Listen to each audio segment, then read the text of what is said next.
Namaste Rasikas. South Indian Fine Arts Academy, SIFAA, is committed to deliver on its promise of bringing you high caliber local artists. I'm very pleased to introduce and present two such classical dancers, Govardhani Babu and Geetha Salahudeen. Welcome to our segment. Could both of you please give us an overview of how you got initiated to Indian classical dance and what inspired you to pursue it here in the Triangle? Let's start with you, Geetha. Shri Gurubhyo Namaha. Born and raised in the cultural capital of South India, Bharatanatyam has always been an integral part of my childhood. I've always been passionate in learning and teaching and spreading the art form. The professional learning started 10 years ago under the able guidance of Srimati Shanta Shrikant, who is a disciple of Karnataka Kalashri Shri Kiran Subramaniam and Sandhya Kiran. And with the opportunities and guidance and the blessings of God, I have had many opportunities to perform in different places of rich culture and heritage and temples within India. And a few of them are Kasi Vishwanath Temple, Guruvayur temples, Madurai Meenakshi, and many more such places. I have been very, very blessed in that way. And moving to RTP area was 2 years ago, which gave me a very good platform to expand the school, which is Sri Nitya Ranjani Fine Arts Academy in the NCN RTP area. Wonderful. Thanks for sharing that. Thank you. How about you, Govardhani? What's your journey been like? Sure. First of all, vanakkam to one and all. So I started learning Bharatanatyam at a very young age in Chennai. I started my journey with Srimati Yogeshwari and later on moved to Srimati Katyayani Srinivas, who is a disciple of Adayar Sri Lakshmanan sir, and we are all from Kalakshetra Bani. So having learned in India, I had the opportunity to perform in many, many places, and when it came to a point where I had to move to the US for my master's, I remember vividly telling my teacher that this is going to be my last performance in this Sabha, in this Margari Mahotsavam. So I want to be participating in every performance that every group does so as to have a good closure with it. But once after moving here, little did I know that there's going to be tremendous opportunities in this area to perform. So I remember calling my mom and telling her that please ship my costume and jewelry right away. There's going to be a lot of dance journey that I'm going to have along with my studies. So that's about my learning journey. The main inspiration for me to pursue Bharatanatyam here in the US is the love and affection that I received from the community, and the rich and varied culture that we have here, the various events and sabhas that are welcoming artists to perform. That kept me going all along.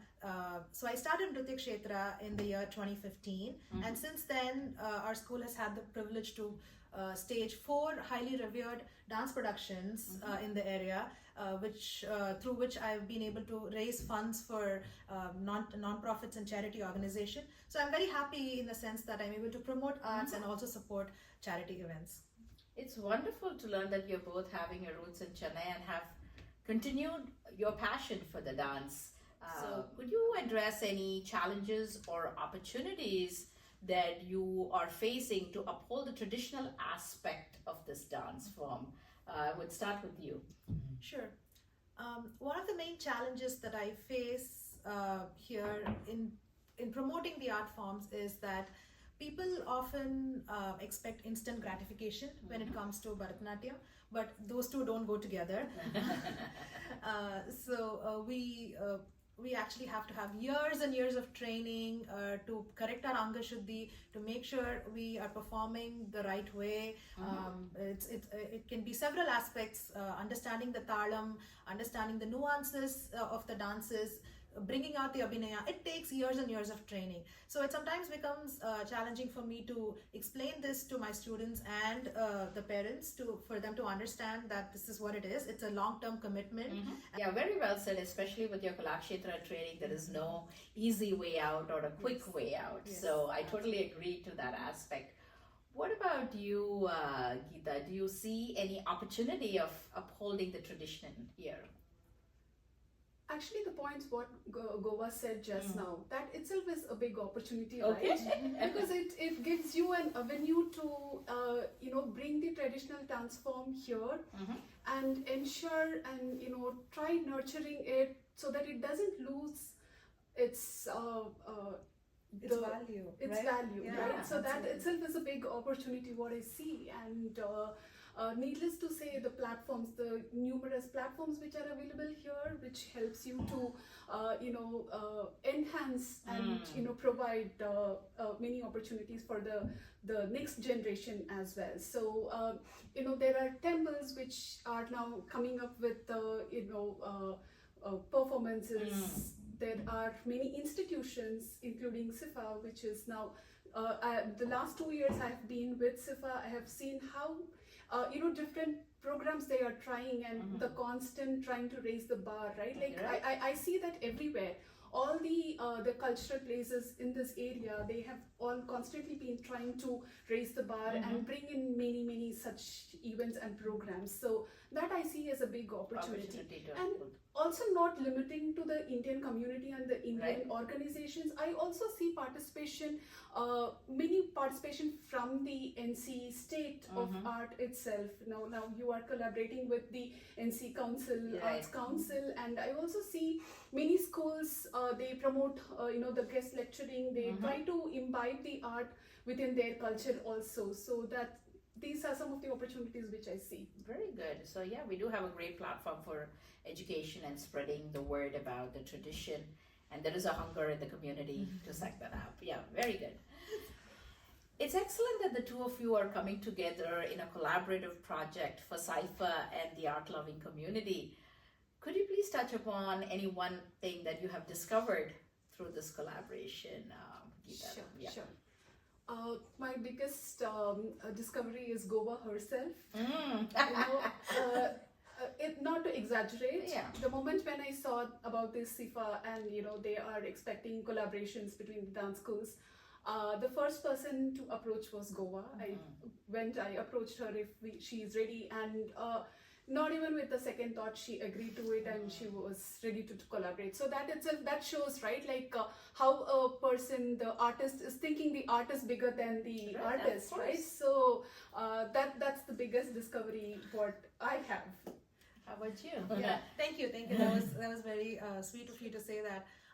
For me, I found Geetha to be a very patient person, which is not me. So I have a great adoration for people who are very patient. So yes, that's one thing that I discovered from her. And she's a very easy person to work with. So when you're talking about, okay, what do you want to do? Do you want to do this, do that? She's very easy to work with, and I want this collaboration to continue and not just be a one-shot thing. I want us to keep collaborating in the future as well. Sure, definitely. And thanks to SIFAA for enabling this. This is actually the answer to your question, right? It's just a beginning. Yes, and that was one of the founding principles of this effort, is to bring the community together. It's all about the community. It's all about valuing the artists and also giving the community a taste of the rich content that they have to provide. So you're working on this collaboration. Could you tell us a little bit on what to expect in this presentation, Govardhani? Sure. Yeah. So we are presenting Dasavataram. As the name suggests, we will be portraying all 10 avatarams of Lord Narayana. But we are also trying to give it from a view of the evolution. So Geetha and I are very excited to take the audience through this journey of portraying all the 10 avatarams, where the common thread is whenever evil spreads, Lord Narayana will restore righteousness. Yeah, that's a great storytelling. We're all looking forward to witness in your collaboration. SIFAA is very grateful for a generous grant by the NC Arts Council, Spark the Arts, that makes this event possible. Geetha, do you recollect any one SIFAA program where you either performed or was a part of the audience? And is there anything striking that you remember from a SIFAA program in the past? Actually, the question any is not one or two, many actually. I would start with that. As I told you, I'm from Chennai. Margari is something which we love, and both my grandmoms were living in Mylapur, the area where all the Margari is a festival. It's not just it's a in month. the air. Yeah, it's a festival. So that I was actually missing that in Bangalore also, because you don't have that many places to go. But when I came here, as I said 2 years back, when I came here, I was like part of the Margari in RTP, and it was like that's when I understood how much of importance it's given here. And from there I have, from the time I moved in, I have been associated with SIFAA, and not only as a Rasika but also as a performer. It's giving many young talent and artists a platform to perform, and budding. The main need is the experience, right? Which the budding artist gets, and SIFAA has been very, very wonderful in creating that platform, which needs to be really valued, and I hope the young talents understand that and pursue. Very well said. How about you? Yeah, so I've been associated with SIFAA since 2018. I think that was the first time they came up with Margari in RTP. When I saw the phrase Margari in RTP, just like her, I was like, this is it. I have to, somehow make time for this and perform. I like the fact that SIFAA gives opportunities to dance teachers, just like how we get our Sabha slots in Chennai. So that really encourages me to come up with new choreographies every year. I look forward to the year-end event where I can pick the best choreographies that I've done over time and to present it to a SIFAA audience. So that Margari in RTP is one of my favorite SIFAA events. All right. So we are not there yet for the Margari season, but we will have a rich feast of classical dance and classical music on June 2nd by SIFAA. Please stay tuned, and I hope to see you all at this collaborative performance of Dashavataram. Thank you so much, Govardhani and Geetha, for joining us. Thank you so much.